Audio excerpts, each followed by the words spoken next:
Therefore, it was so flowing, sinuous, soft.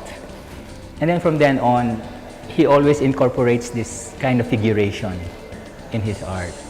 And also, one thing nice with him is that his religiosity is punctuated by his art.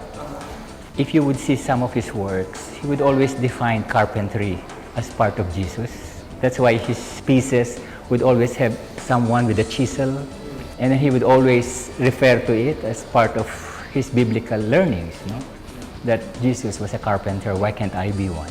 Therefore, the respect for the art was there.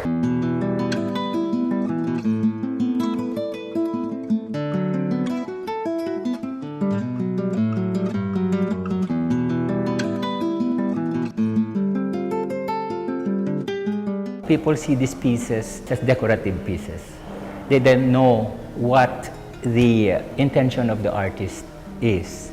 So putting together an exhibit like this, which showcases both figurative and abstracted works all together, and situating it in a museum gallery, and not putting them quite closely to each other, we had hope that people will really be able to see the pieces in the round and then understand his intentions. All throughout the gallery, there were little quotations that we have put on the wall.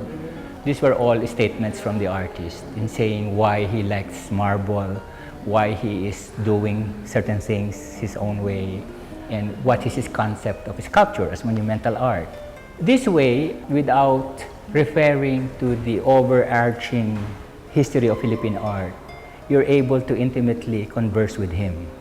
And hopefully, you will see that the works that he had put together since 1953 onwards to 2008, you see a pendulum that he swings back and forth, from figurative to abstraction, to big works, to small works, to sometimes very delightfully humorous pieces, because he really wanted people to enjoy the pieces themselves. There's a chair there with a contemporary figure, and then the title of the piece is "Sit Closely to Me." So that's nice, no?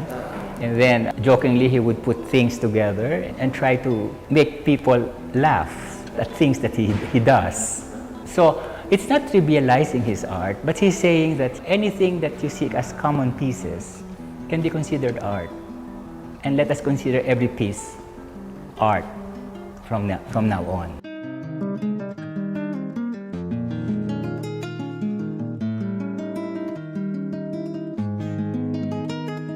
The exhibit will last until end of February, and the President, Tina Colaiko, is trying to come up with another schedule by which at least a portion of it is set to go further, perhaps redesign the exhibit in such a way we can put as much in one other gallery so we can extend it further, perhaps end of April.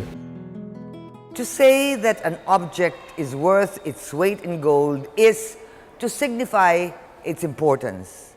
But when the object is made of gold, then it is priceless.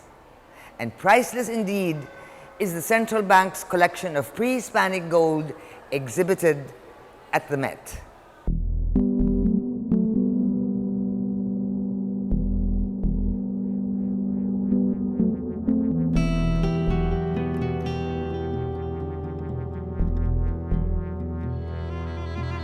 At first, it was put up because of the APEC in 1996 to showcase the gold collection of the central bank and also its pottery collection.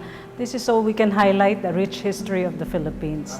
Because the gold here, as you may well know, is over 1,000 years old because they were before the Spanish came, so it's pre-colonial.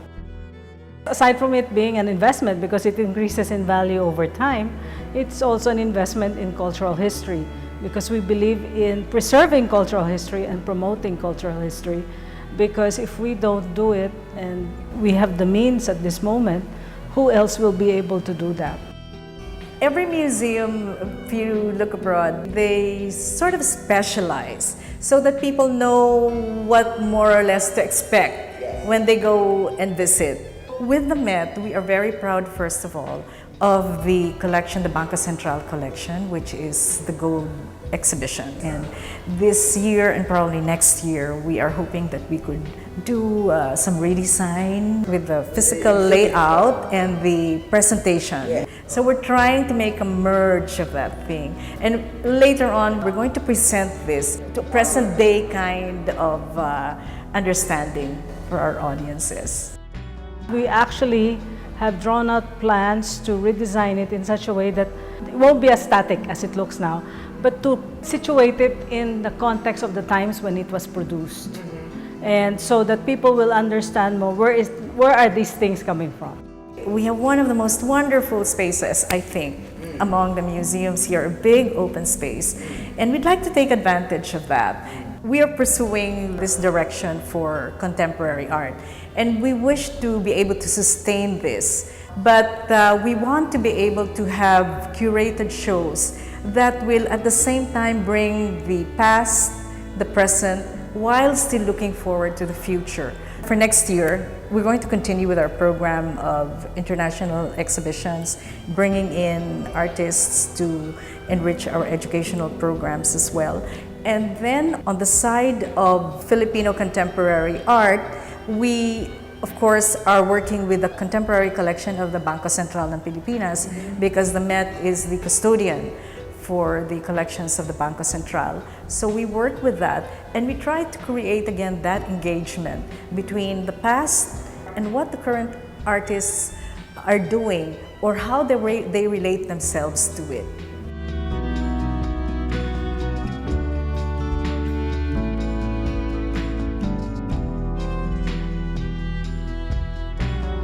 The Metropolitan Museum continues to live by its philosophy, art for all.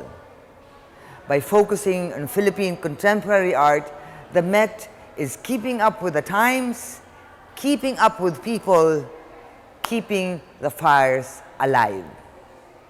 All for art, art for all. I'm Susan Calo Medina, huwag maging dayuhan sa sariling bayan.